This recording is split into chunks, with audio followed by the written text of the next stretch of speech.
Buenos días. Hoy me toca contaros las novedades relacionadas con temas legales, financieros y con las reglas de participación del Horizonte Europa.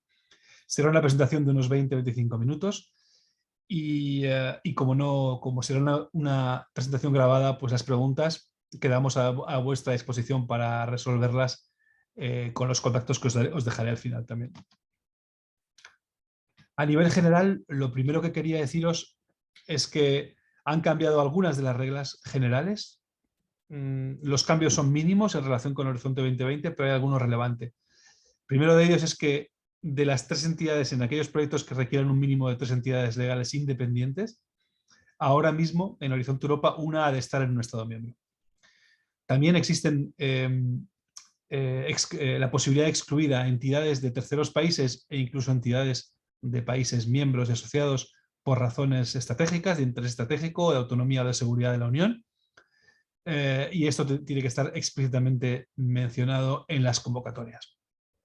El concepto de portfolio también es importante porque, como veréis, aplica en las convocatorias de emisiones y del Pathfinder y sobre todo puede tener implicaciones importantes a nivel legal porque puede llegar a ser, en caso de no alinearse con el portfolio del que estemos hablando, puede ser una causa de exclusión o terminación de un proyecto por la Comisión Europea.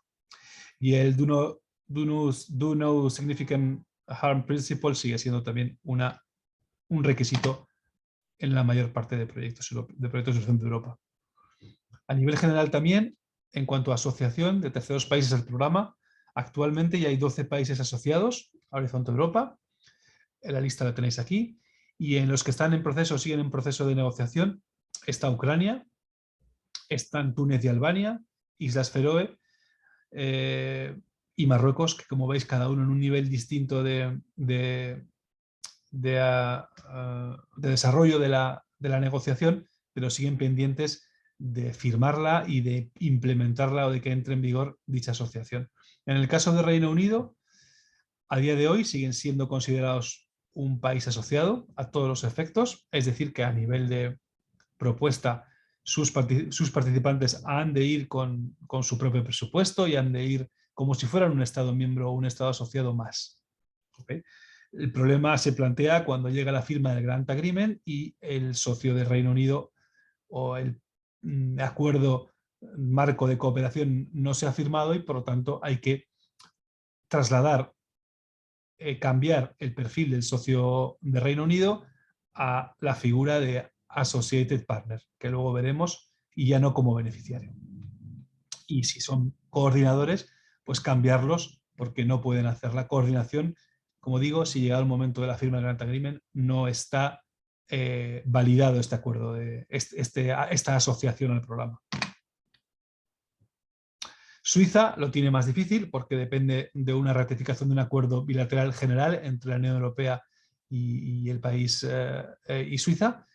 Y hay otros terceros países con buena capacidad en I+D+I que están negociando o han entablado conversaciones con la Unión Europea para una potencial asociación.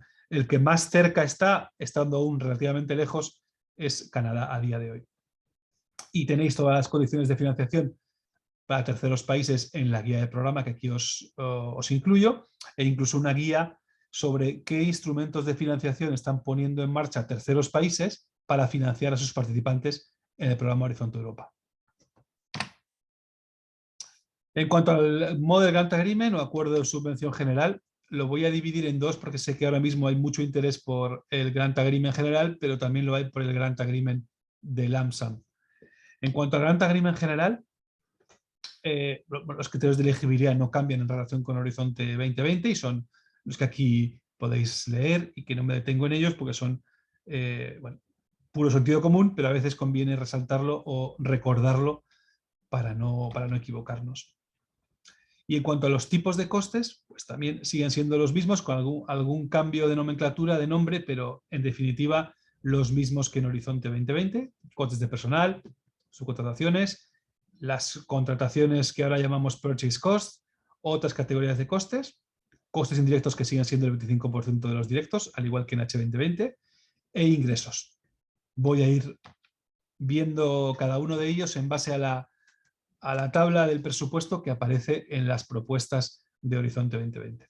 Empezando, por supuesto, por el coste más importante y más relevante en los presupuestos de los proyectos Horizonte de Europa, que son los costes de personal y sus diferentes categorías, que aquí podemos ver. Y empezamos por la primera, que es la de los empleados, la categoría A1, que aquí recojo como A1, bueno, que aquí y en el presupuesto se recoge como A1, y es la categoría de personas, de empleados cuya remuneración no está vinculada a proyectos, que es la casuística general. En este caso, el cambio radical o el cambio importante en relación con Horizonte 2020 es que se ha de calcular una tarifa diaria. Ya no una tarifa horaria, no es necesario calcular el precio hora, sino que hay que calcular el precio día para poder multiplicarlo por los días trabajados y obtener así el coste de personal elegible en el proyecto Horizonte Europa. Los cálculos de las tarifas se han de hacer, además, ya no por año o por año cerrado anterior, como teníamos en Horizonte 2020, sino por reporting period. Por lo tanto, las reporting period, como sabéis, son de media de 18 meses, pues en ella puede haber hasta 3 años diferentes. Y hay que calcular, como digo, la tarifa diaria por reporting period. Se pueden seguir deduciendo las bajas maternales y paternales. Eso no cambia. Y en cuanto a qué conceptos son elegibles, bueno, esta es la ecuación que tendremos que resolver para encontrar el coste diario, tarifa diaria, y dentro de lo que es elegible y lo que no es elegible en una nómina, pues básicamente lo mismo que en Horizonte 2020. Aquí veis lo que es elegible en azul y lo que no es elegible, que es donde puede haber más dudas, son los complementos variables cuando sean arbitrarios, cuando estén basados en objetivos comerciales o un reparto de dividendos exclusivamente, o cuando sean bonus que solo aplican a proyectos europeos. Por lo demás, el resto de conceptos son a priori elegibles. Si tenéis alguna duda, pues para eso estamos los puntos nacionales de contacto de legal y financiero para resolverla. El soporte documental, ha de haber un registro de tiempos fiable, es decir, aquellos que tengan como práctica habitual las timesheets en papel o electrónicas, pues ese es un registro de tiempo fiable suficiente, pero no es necesario para aquellas que no los tengan o que no los quieran mantener en el caso de Horizonte Europa, y bastaría con una declaración mensual de la persona que trabaja en el proyecto y de su superior jerárquico, indicando el número de días dedicados por ese mes, en ese mes, al proyecto europeo. Y para aquellos que mantengan su cálculo en horas, pues habrá que transformar esas horas a días. Y para ello tenemos 3 opciones.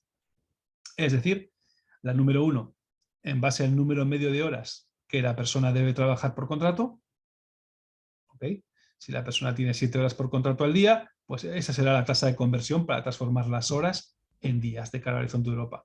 O, segunda opción, en base a las horas productivas anuales medias del beneficiario, con el límite, igual que teníamos actualmente, del 90% de las horas laborables. O, en el caso de no tener ninguna de las dos primeras, un número fijo de 8 horas. ¿Okay? Dividimos el número de horas dedicadas al proyecto por 8 y obtenemos el número de días. Y en el caso de Horizonte Europa se redondea a medios días. Se puede dar el caso que algunas remuneraciones aumenten por participar en proyectos específicos, lo que llaman la comisión Project Based Remuneration. Y este caso más complejo, en el que tampoco me voy a detener porque no creo que sea un caso general de aplicación a los participantes españoles, pero bueno, insisto que si alguno tiene dudas, pues lo podemos ver en bilateral con vosotros. En este caso habrá que hacer 2 cálculos de tarifa diaria en lugar de uno, el Action Daily Rate, y una comparativa, si queréis, con lo que ganaría esa persona por participar en proyectos europeos y elegir el menor de los dos como coste elegible en Horizonte Europa. Y esto lo tengo en gris porque es una propuesta de la Comisión relacionada con costes de personal que todavía no existe, pero que está sobre la mesa y que, bueno, esperemos que se valore y que se ponga como una alternativa, como una opción más, y es la de un coste unitario, en base a 2 metodologías de cálculo. En base a una tarifa fija, que establece la Comisión, que como veis en el caso español sería 3.469,4 € por mes, bruto, y para todos los participantes, para todas las los científicos, investigadores, técnicos que participen en un proyecto europeo. O, en base a una segunda opción, que sería en base a la media de los costes de personal de toda la entidad en el último año cerrado auditado anterior. Okay. Insisto, son opciones que todavía no existen, pero que se barajan. Segunda categoría de costes de personal, como os decía, la primera eran los empleados y la segunda serían las personas naturales con un contrato no laboral, un contrato mercantil con la entidad. Lo que llamábamos en Horizonte 2020 los in-house consultants. Y las personas cedidas a título oneroso o seconded persons. Figura que responde o que reemplaza más bien a lo que conocíamos en Horizonte Europa, en Horizonte 2020 como in-kind contributions against payment, en el caso de que fueran personal. Sus costes reales son elegibles siempre que trabajen en condiciones similares a las de un empleado, el resultado del trabajo pertenezca al beneficiario y su remuneración sea similar por realizar tareas similares a la de un empleado. Asimismo, los dueños de pymes y las personas naturales que no tienen un salario, dueños de pymes que tampoco tengan una nómina como tal, pueden imputar un coste unitario, que en el caso de Horizonte Europa y para las convocatorias 21-22 es de 257,67 euros por día. Segunda de las partidas, la partida de subcontratación. Aquí no hay grandes cambios en relación con Horizonte 2020, de hecho no hay prácticamente ningún cambio. No computan para los costes indirectos, como es obvio. Se puede incluir el precio total, incluido el margen de beneficio que tenga el subcontratista. Hay que incluirlas en la propuesta y hay que incluir su presupuesto también en el anexo 2 de la propuesta, en la tabla esta de presupuesto. Y por supuesto respetar siempre mejor relación calidad-precio y no conflicto de intereses. En eso tanto en las subcontrataciones como en las contrataciones o purchase costs que vamos a ver ahora mismo. Dentro de esta categoría de purchase cost tenemos los viajes. Aquí tampoco hay grandes cambios, ninguno. Prácticas habituales de la entidad y mantener los justificativos de los mismos. Equipos, equipamientos. Aquí sé que hay una simplificación a mi juicio y es que la amortización será siempre la regla general. La amortización en base al uso para el proyecto europeo. Pero excepcionalmente, si la convocatoria lo dice de manera explícita, se podrán imputar los costes totales de adquisición y de desarrollo de activos en construcción, lo que llamamos aquí prototipos. Pero insisto, siempre que lo diga la convocatoria. Si no, la regla general es la amortización. Y la convocatoria puede también indicar una combinación de las dos opciones. En cuanto a otros bienes, trabajos y servicios, aquí son contrataciones de tareas que no son tareas del proyecto como tales, pero que son necesarias para llevar a cabo el proyecto. Lo mismo que en las subcontrataciones, muy importante respetar los principios de best value for money y evitar conflicto de intereses. Y aquí como ejemplos, algunos de los ejemplos pues son desde los costes de auditar, o sea, los costes del auditor cuando tenemos que presentar costes auditados, en traducciones, costes de gastos de diseminación y difusión, consumibles, gastos de IPR y otro tipo de costes que son tareas asociadas al proyecto, pero que no son tareas científico-tecnológicas, si queréis, del mismo, recogidas como tales en el anexo 1. Y otras categorías de costes, aquí tenemos varias, desde el Financial Support Third Parties o financiación en cascada, con sus reglas individuales. La segunda serían las facturas internas, y esta es la novedad aquí en relación con Horizonte 2020, es que se admite incorporar facturas internas de esos bienes, servicios producidos o prestados dentro de una organización directamente, que están tarifados. En ese caso se admite incluir su coste, incluyendo los costes indirectos siempre que estos sean reales e identificables fehacientemente. Aquí hablamos de proxies, de key drivers o incluso allocations keys que podrían determinar qué coste indirecto va asociado a ese bien o servicio que se está facturando internamente. Y como es lógico, al poder incluir costes indirectos reales, pues esta partida ya no computa para los costes indirectos totales del 25%, que son los que aquí indico y que siguen siendo los mismos que en Horizonte 2020. Bueno, aquí tenemos las siguientes columnas que ya conocéis, porque son los costes totales, el porcentaje de financiación, el máximo de contribución V y el máximo de contribución requerida o demandada por el participante, que suele ser el mismo. Y en cuanto a novedades, aquí tenemos unas columnas que no estaban en Horizonte 2020 y que son fruto también de esta unificación, si queréis, de los Grant Agreement para los programas, diferentes programas de la Unión Europea, porque como sabéis, este Grant Agreement general es de aplicación corporativa, es decir, que aplica no solo a Horizonte Europa, sino que aplica también a otros programas, pues como puede ser LIFE o como puede ser el Digital Europe Program, etc. Aquí lo que la Comisión nos pide es que definamos los ingresos generados por la acción, si es que lo sabemos, y otras fuentes de financiación para aquellas entidades o para completar, en el caso de que la Comisión no financie el 100%, completar la financiación hasta el 100% del proyecto, que pueden ser contribuciones financieras de terceros o recursos propios. Y en cuanto a ingresos, también es relevante, desaparece completamente la figura de ingresos para las entidades sin ánimo de lucro. ¿Okay? Y tampoco se consideran ingresos las cesiones de recursos sin contraprestación in-kind contributions free of charge, aunque se hacían específicamente para el proyecto. Y por supuesto, los ingresos generados por la explotación de resultados no son ingresos nunca, igual que eran H2020. Y aquí, bueno, lo que os acabo de explicar, las otras fuentes de financiación que habrá que incluir en el caso de que no se llegue al 100% de financiación europea.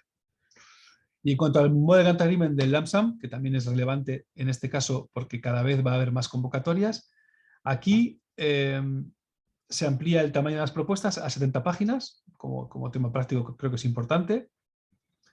Se dividen las tareas por Work Package, y el Work Package es la unidad que va a definir el pago, o sea que es muy importante establecer una división por Work Package coherente y que responda a las necesidades del proyecto.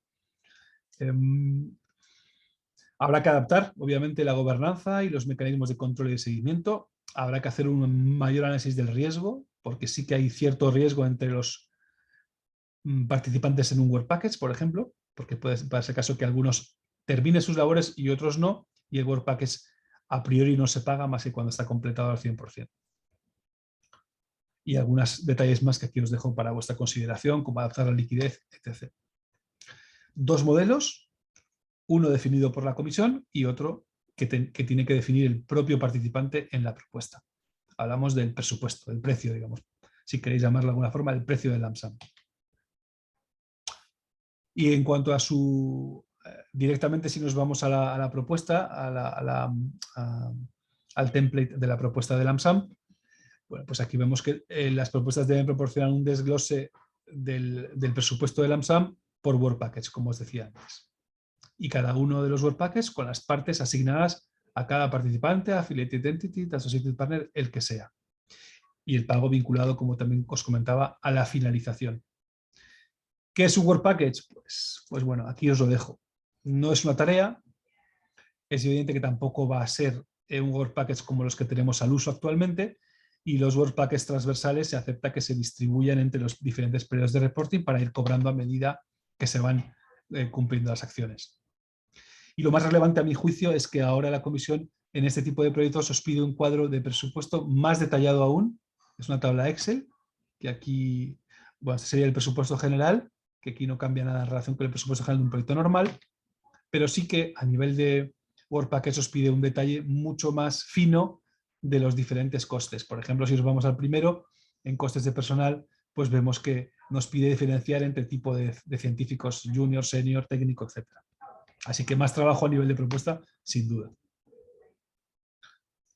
Lo importante aquí, lo más relevante aquí es que una vez realizada la propuesta, donde hay más carga administrativa seguramente, a partir de ahí nos podemos olvidar de lo que son los costes y nos tenemos que centrar en las tareas, en llevar a cabo las tareas adecuadamente, tal y como se han descrito en el anexo 1. ¿Okay? Los pagos tienen un calendario similar a un proyecto normal, con la diferencia de que los Work Packages se pagan por Work Package finalizado. Aunque es verdad que al final del proyecto, si la comisión considera que ha habido un Work Package no finalizado del todo, pero que ha habido 3 de los 4 socios que han hecho sus tareas al 100%, pues puede llegar a pagar esa parte del Work Package que se ha realizado.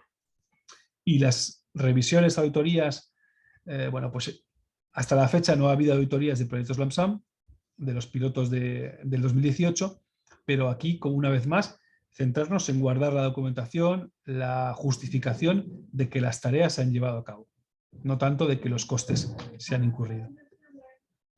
¿Y qué nos espera a futuro? Bueno, pues un aumento moderado de las lump sum en las convocatorias de la segunda y tercera parte de este año 2022 hasta 24. De las convocatorias van a ir vía lump sum y un aumento muy relevante en las convocatorias 23 y 24.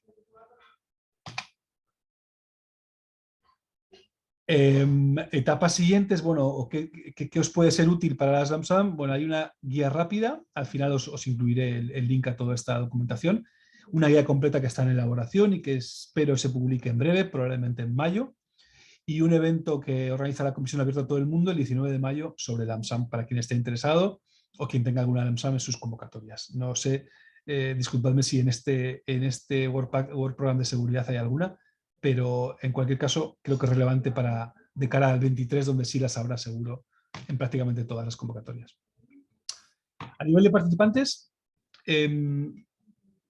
bueno, las tipologías de participantes, ya veis que en el presupuesto hay que meterlas diferenciadamente. También veis que los